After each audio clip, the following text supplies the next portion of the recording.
कधी तुम्हाला असं वाटलं का की कितीही प्रयत्न केला तरी मन शांत होत नाही? आपल्या विचारांचं वादळ थांबवण्याचा कितीही प्रयत्न केला तरी ते मनातच गुंतलेलं राहतं. आजची गोष्ट आहे कुमार नावाच्या साधकाची, जो शांतीच्या शोधात बुद्धाच्या मठात जातो. पण त्याला तिथं मिळते एक अनमोल शिकवण, आंतरिक शक्तीची ओळख. तुमचं मनही असं अस्वस्थ होतं का? मग या व्हिडिओला शेवटपर्यंत बघा आणि मिळवा शांततेचा मार्ग.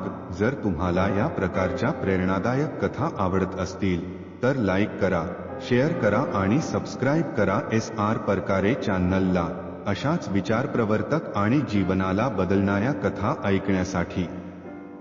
गोष्ट: आंतरिक शक्तीची ओळख. गावाच्या एका बाजूला असलेल्या घनदाट जंगलात एका लहानशा झोपडीमध्ये एक बुद्धभक्त राहायचा. त्याचं नाव होतं कुमार.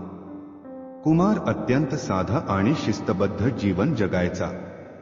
तो रोज जंगलात ध्यान करायचा, पण तरीही त्याला आतून एक विचित्र अस्वस्थता जाणवायची.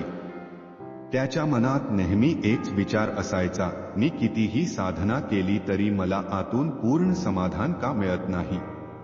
एके दिवशी कुमारच्या मस्तकात विचारांचा गोंधळ सुरू झाला.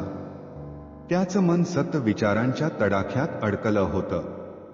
त्याला असं वाटू लागलं की माझ्या साधनेचा काहीच उपयोग नाही. मी कितीही प्रयत्न केला तरी मला शांती मिळत नाही. तो आपल्या अस्वस्थतेचा मार्ग शोधण्यासाठी बुद्धांच्या मठाकडे निघाला. त्या मठात प्रसिद्ध साधू दीपक निवास करत होते. त्यांच्याकडे बौद्ध धर्माच्या शिक्षणाचं गुण होतं आणि अनेक लोक त्यांच्याकडून शांती आणि समाधानाच्या मार्गदर्शनाची अपेक्षा करत होते. मठातली भेट. कुमारने मठात पोहोचल्यावर दीपक साधूंना भेटण्याची विनंती केली. साधूने त्याला आत घेतलं आणि विचारलं, कुमार, काय झालं? तू इतका अस्वस्थ का दिसतो आहेस? कुमार म्हणाला, गुरुदेव, मी ध्यान करतो, साधना करतो, पण माझं मन शांत होत नाही. माझ्या मनात खूप विचार येतात. मी कधीच समाधानी आणि आनंदी वाटत नाही.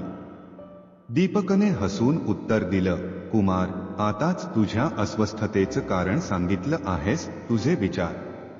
आपण आपल्या विचारांना ओळखत नाही आणि म्हणूनच आपण त्यांच्या आहारी जातो. तुझ्या मनात आलेल्या विचारांचं निरीक्षण करणं आणि त्यातून मार्ग काढणं महत्त्वाचं आहे. कुमारने विचारलं, मग मी काय करावं? माझं मन सतत विचारांमध्ये हरवलेलं असतं. दीपक साधूने एक छोटी गोष्ट सांगायची ठरवली. गोष्टीतली शिकवण: वादळ आणि खडकं. एकदा एका जंगलात जोरदार वादळ उठलं. झाडं उन्मळून पडली, पानं उडून गेली आणि सगळीकडे धूळ आणि गोंधळ झाला. पण त्या जंगलात एक प्रचंड मोठा खडक होता. वादळ कितीही जोरात आलं तरी खडक हलला नाही. त्याने आपली जागा सोडली नाही. तो शांत राहिला. वादळ आलं आणि गेलं, पण खडक तसाच स्थिर राहिला. तसंच आपलं मन आहे, कुमार. विचार म्हणजे वादळ आहे. ते येतील आणि जातील, पण तुझी आतली शक्ती म्हणजे खडक आहे. तुझं खरं सामर्थ्य तेच आहे. विचारांना आपल्यावर हुकूमत करू देऊ नकोस. त्यांना येऊ दे आणि जाऊ दे. तुझं मन जेव्हा शांत होईल तेव्हा तुझ्या अंतर्गत शक्तीची ओळख होईल. आंतरिक शक्तीचा शोध. कुमारला साधूच्या गोष्टीने एक नवीन दृष्टी मिळाली.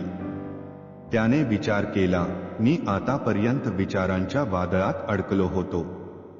मला विचारांवर नियंत्रण मिळवायचं नाही. त्यांना स्वाभाविक पद्धतीने यायला आणि जायला द्यायचं आहे. तो परत आपल्या झोपडीमध्ये गेला आणि ध्यानाला बसला. त्याने आपल्या विचारांचं निरीक्षण करायला सुरुवात केली. विचार येत होते, जात होते, पण तो त्यात गुंतत नव्हता. हळूहळू त्याचं मन शांत होऊ लागलं. त्याच्या मनातील गोंधळ कमी झाला आणि एक आंतरिक शांती मिळाली. काही दिवसांनी कुमार पुन्हा मठात गेला. त्याने दीपक साधूंना सांगितलं, गुरुदेव, आता मला माझं उत्तर मिळालं आहे. मी माझ्या अंतर्गत शक्तीची ओळख केली आहे. माझं मन आता शांत आहे. विचार येतात पण ते मला आता अस्थिर करत नाही. दीपक साधूंनी त्याचं कौतुक केलं आणि म्हणाले, तू तुझा मार्ग शोधलास कुमार. आपली आंतरिक शक्ती ओळखणं म्हणजेच शांतीचं खरा स्रोत शोधणं आहे. तुझ्या आत असलेली शक्तीच तुझं खरं सामर्थ्य आहे. ती ओळखल्यावर तुझं मन कधीच विचारांच्या वादळात हरवणार नाही.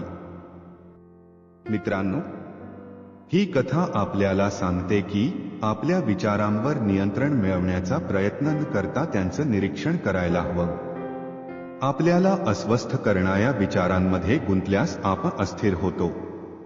मात्र आपली आंतरिक शक्ती ओळखून आपण विचारांवर विजय मिळवू शकतो.